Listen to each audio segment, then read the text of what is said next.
നേതാവ് ഇന്ന് നേതാവ്, നാളെ രാജാവ് എന്നും ജേതാവ്.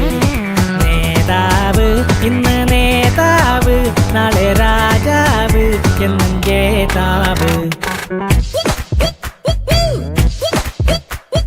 വാളെടുക്കണം, വലവിരിക്കണം, വേണ്ടിടത്ത് വേണ്ട പോലെ വാൾമടക്കണം.